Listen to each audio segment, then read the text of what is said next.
Hello viewers. Welcome to our channel African Tales by AB. Please support us by giving this video a thumbs up, share, comment and subscribe. Thank you.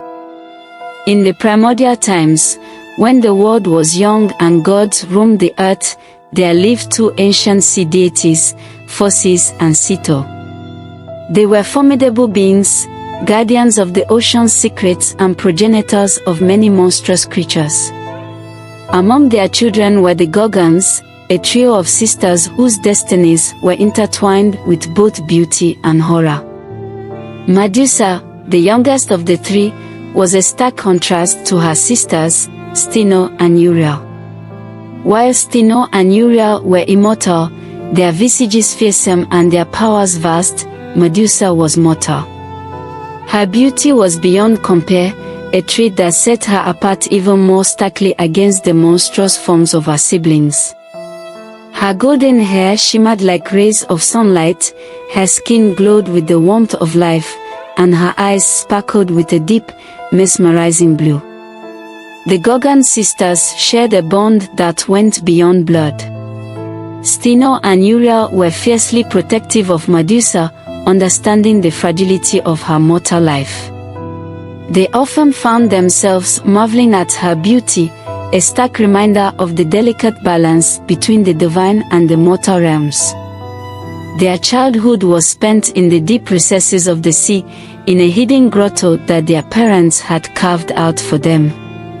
The grotto was a place of wonder, filled with luminous sea creatures and enchanted coral gardens. It was a sanctuary where the sisters played and grew, learning the secrets of the ocean and honing their unique abilities. Steno, the eldest, was a warrior at heart. She possessed incredible strength and a fearsome appearance, with scales that could deflect the sharpest blades and claws that could tear through the hardest stone. Uriel, the middle sister, was a master of stealth and speed. Her movements were so swift and silent that she could outmaneuver any opponent, and her gaze could paralyze those who dared to meet it. Medusa, on the other hand, was different.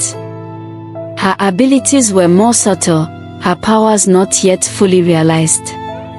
She had an innate connection to the natural world, able to communicate with the creatures of the sea and understand the language of the winds. Her beauty was both a blessing and a curse, drawing admiration and envy in equal measure. As the sisters grew, so did their reputation. Tales of the Gorgons spread far and wide, reaching the ears of both mortals and gods. Their parents, Perseus and Ceto, were proud of their daughters, but they were also wary of the attention they attracted. They knew that the world beyond their grotto was filled with dangers and temptations that could threaten their daughters' lives. Medusa, in particular, was a source of concern. Her mortal nature made her vulnerable, and her beauty made her a target. Perseus and Ceto often warned her to be cautious, to stay close to her sisters and avoid the gaze of envious gods. But Medusa was curious and adventurous, her heart longing to explore the world beyond the sea. One day, as the sisters played in the shallow waters near the shore, they encountered a group of humans for the first time. The humans were awestruck by the sight of the Gorgons, especially Medusa. They marveled at her beauty, whispering among themselves and praising her as a living goddess. Medusa, in turn, was fascinated by the humans. Their world was so different from her own, filled with strange customs and intriguing stories. As the humans departed, Medusa found herself yearning for more. She wanted to experience the world above the waves, to walk among mortals and see their cities, their temples, their lives. Steno and Uriel were wary, reminding her of their parents' warnings, but Medusa's curiosity could not be quelled. Their parents, sensing Medusa's growing restlessness, decided to grant her wish in a way that would keep her safe. They arranged for her to serve as a priestess in the temple of Athena, the goddess of wisdom and war. Athena was known for her fairness and her protection of the innocent, and her temple was a place of learning and enlightenment. Medusa accepted her parents' decision with a mixture of excitement and trepidation. She was eager to see the world above the sea, to meet new people and learn new things. But she was also aware of the dangers that awaited her, the jealous eyes that would watch her every move. As she prepared to leave her underwater home, Medusa made a promise to herself. She would honor her parents' wishes and serve Athena with all her heart. She would remain true to her duties as a priestess, and she would never forget the love and protection of her sisters. With that promise in her heart, Medusa set off on her journey, unaware of the tragic fate that awaited her. The world above the sea was a dazzling realm of light and color, a stark contrast to the dim, mysterious depths of the ocean. Medusa marveled at the sunlit landscapes, the vibrant hues of flowers, and the bustling energy of human settlements. Her journey to Athena's temple took her through lush forests, rolling hills, and sparkling rivers, each new sight filling her with wonder. As she approached the temple, Medusa felt a sense of awe. The structure was a masterpiece of architecture, with towering columns and intricate carvings depicting scenes of heroism and wisdom. The temple stood as a beacon of enlightenment, a place where mortals and gods intersected in their pursuit of knowledge and justice. Medusa was warmly welcomed by the other priestesses, who were immediately struck by her beauty and grace. They treated her with kindness and respect, eager to learn from her and share their own knowledge. Medusa quickly adapted to her new life, finding joy in the routines of prayer, study, and service. Her days were filled with various duties. She assisted in rituals and ceremonies, tended to the temple's sacred animals, and helped maintain the grounds. Medusa's natural affinity with the creatures of the earth and sky endeared her to everyone. Birds would perch on her shoulders, and flowers seemed to bloom more brightly in her presence. Despite her newfound responsibilities, Medusa never lost her sense of wonder. She spent her evenings reading scrolls and learning about the history of the gods and the world. The more she learned, the more she admired Athena, the goddess she served. Athena's wisdom, strength, and fairness resonated deeply with Medusa, and she aspired to embody these qualities in her own life. Medusa's beauty did not go unnoticed.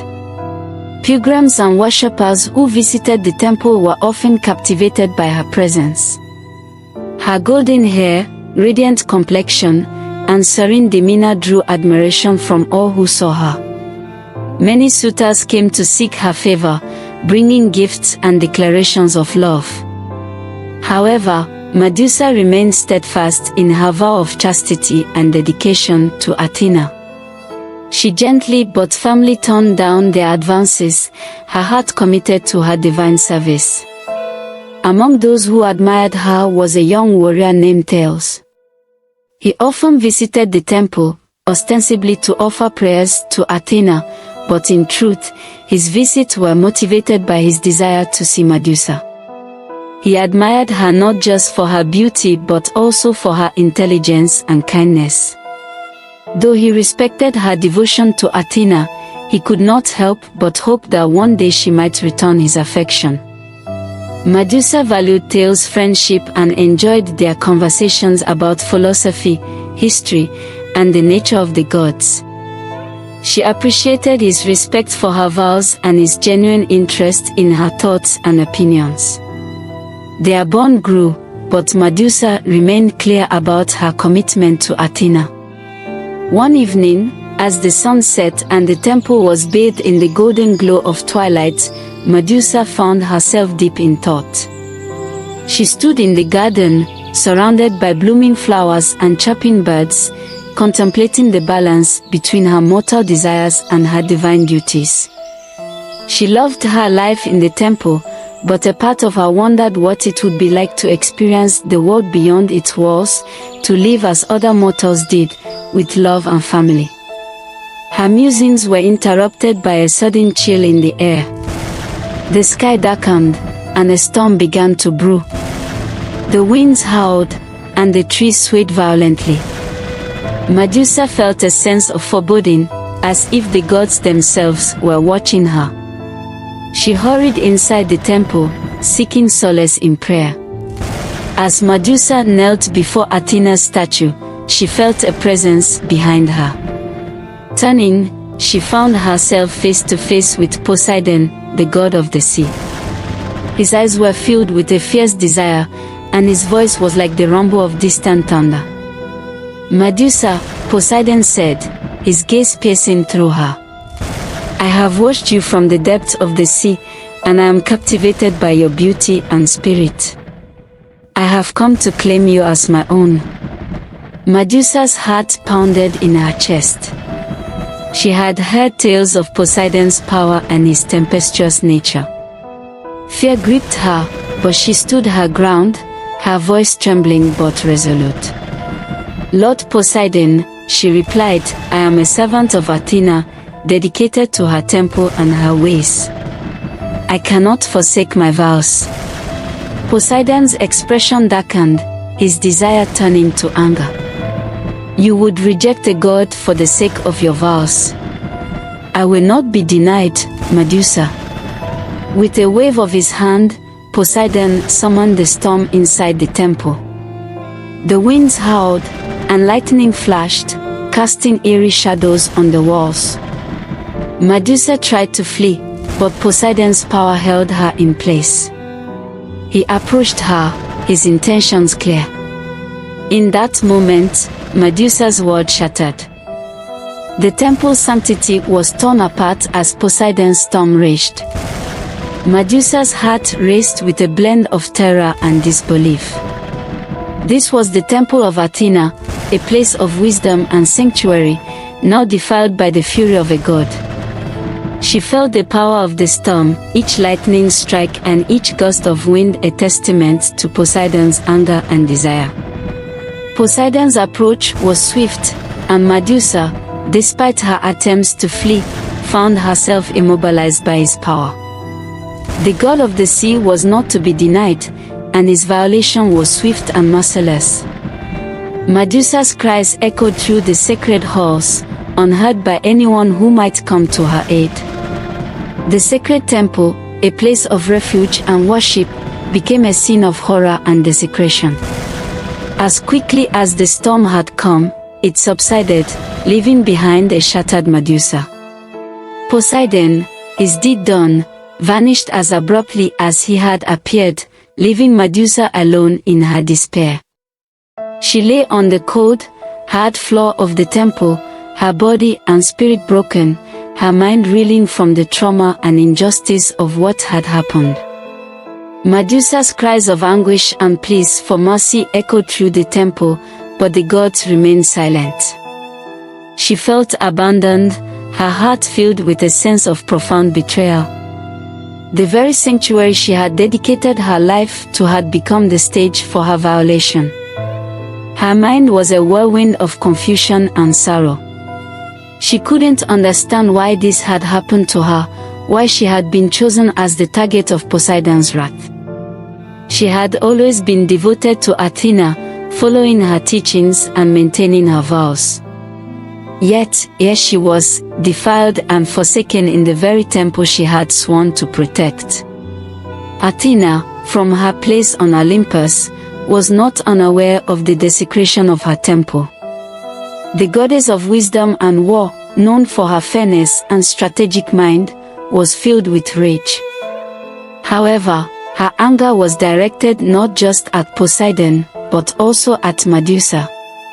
In her divine perspective, Medusa's beauty had drawn Poseidon's attention and, thus, brought desecration to her sacred space. Athena appeared before Medusa, her visage cold and stern.